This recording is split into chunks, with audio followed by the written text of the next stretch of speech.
How you doing, guys? My name is Jonathan. I work with ConX. We are a construction software company specifically aimed at the small to medium sized contractors. We help guys out with estimating, preparing bids, doing their takeoffs, and just the pre-construction work. So, with a bit more time on our hands, everybody's working from home. We said we put down some thoughts on best practices for doing your takeoffs, estimating the price of jobs, and submitting like a really quality award-winning bid. So these are just some things that we've picked up over the years and just basically how to do it best.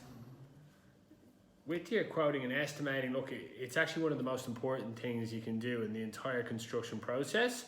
It's also one of the most difficult things. Obviously, look, we've been, we're good with our hands, we're good on site, we know how to hang a door, frame a roof, you name it, we're good at that. But when it comes to necessarily, taking the time to look over plans, to sit down on your Saturday or in the afternoons, look, it gets quite stressful. But as I said, look, it can be the difference of you not winning a job because you've overpriced, or else you can get burnt on the far side of it if you haven't accounted for things.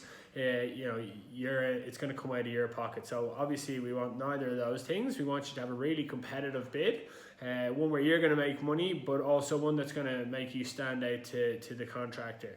So look, here's a couple of things just from over the years that we've kind of come up with and that we hear time and again, and the best practices. Straight away, one of the things that we always say to people is that when they receive an email or however it is you get your plans to quote on, just respond to that email. So whether it's a contracts administrator, whether it's a guy you've worked with for 10 years, it's going to be good if you say, look, thanks for sending the plans through. I'm going to take a look at them over the weekend and I'm going to prepare a bid and hopefully get it back to you by mid next week. There's a couple of benefits to that. First and foremost, look, you've opened that line of communication. If it is a contracts administrator or a project manager who's looking after it and there's an update on the papers, or they actually need to communicate with the guys that they've sent it out to, you're going to be front and center of their mind. So look, they'll send you an email if there is an updated version, or they might say, I need it a bit faster, in which case, look, at least you're aware of everything that's going on with the project. And as well, if they are under time pressure, they can ring you to kind of see where you're at with it. And just, look, you're really putting your best foot forward if you just take 30 seconds and say, thanks for sending the email, I'm quoting it, I'll be back to you next week, or whatever your timeline is. Once you have managed to, get some time to review the plans, you really should, go over everything, not necessarily with a fine-tooth comb, but make sure that you're comfortable with what you're being asked to quote. So, typically sometimes the builders or the contractors will send you a scope of works with the email, sometimes they won't.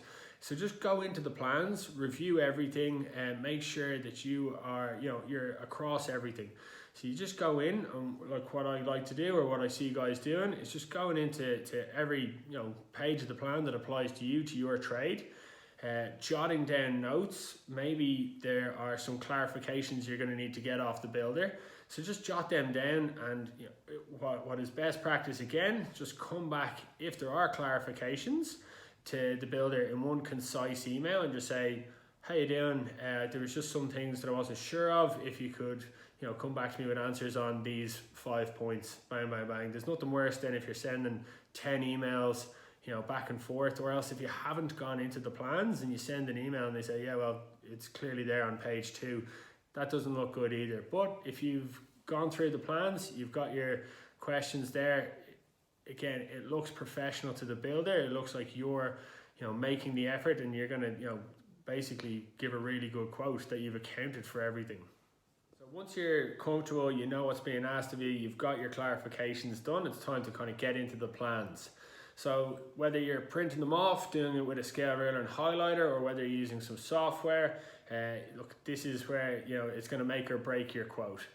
As I said, if you over-egg it, you're not going to win the job. But if you miss something or something's left out, it can be detrimental for your business.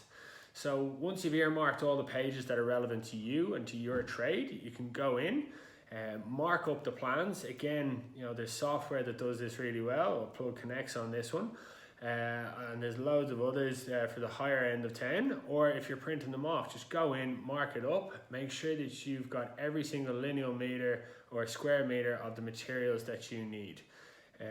What I like to do and what I've seen guys do is kind of have the scope of works printed out or written out and just go through it line by line and make sure that you've got all of your I's dotted and T's crossed, because you don't want that coming back to bite you in the ass if you've missed it might not even be a large portion of the job, but it could end up costing you a couple of $1,000, which could be your profit at the end of the day. So once you've done your material takeoff, that's almost the most difficult part, but what you got to do then is put in your prices. For materials, they don't vary a lot, and if you've been doing it long enough, you'll have a pretty good database and a good idea as to what that's going to cost. If you're new in the trades or if you're new to bidding, there's no harm in asking some of the old boys to cast an eye over it. And look, it's a pretty tight-knit industry. I'm sure guys won't mind. It's I would say definitely something you should consider. What I suppose the difficult part or the real part in this is that if you're pricing the labor. So that's one of the benefits of going in and going over the plans and making sure that you understand the job, is that you'll be able to tell, oh, this is actually way more difficult. For example, if you're doing a concrete pour on a slope site, you'll know that that's going to cost a little bit more if it's restricted access. Things like this add complexity to a job and therefore should be priced accordingly. So by understanding the plans, by understanding the project, you'll be able to say, okay, this is going to take my guys 2 weeks and this is my labor cost. And I suppose that's where you're going to win and lose on those sort of quotes. So now that you've got your material takeoff done, you've inputted your rates, you've got the hardest part out of the way. So let's not fall at the last hurdle. Submitting the bid to the contractor, we recommend kind of attaching or including 3 things. First and foremost is your cover letter. Here's where you want to put in everything that you've included in your bid. So that typically just goes in line with what the scope of the works was. And then also any exclusions, things you haven't included, you think maybe they might want it later, or you just thought, look, it's not going to be included in this one, as well as any assumptions that you've made. So sometimes, as I said earlier, plans can contradict themselves. So if you've needed to make an assumption to get this bid in, make sure and list it here in the cover letter, because that way the CA or whoever it is, the project manager or the contractor, can say, okay, that's a reasonable assumption, or else they can get clarity on it.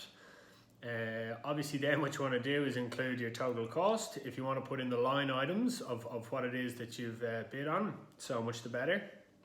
And then the final thing, if you can, not always possible, but include your marked up drawings. So if you can put those 3 things together and submit them to the contractor with kind of everything that we've gone through here, it's a really good bid. And look, you're going to be top of the pile there to be noticed if it's someone you haven't worked with, or if it is someone that you have worked with and there's a bit of competition on it there. Look, if you've submitted a quality professional bid, it's going to beat the guy who sent in a text message to say, I can do it for 10 grand or I can do it for 80 grand or whatever it is. It just shows a level of professionalism. And again, even if you're a couple of dollars higher, I've seen them go with guys who have submitted a professional bid over the lowest common denominator. It's always a safer bet if guys are going to be professional on that. So there's just a couple of tips. Look, love to know what you think. Reach out in the comments if you want to ask any questions. We're always here to help, myself and the team. So yeah, hit us up.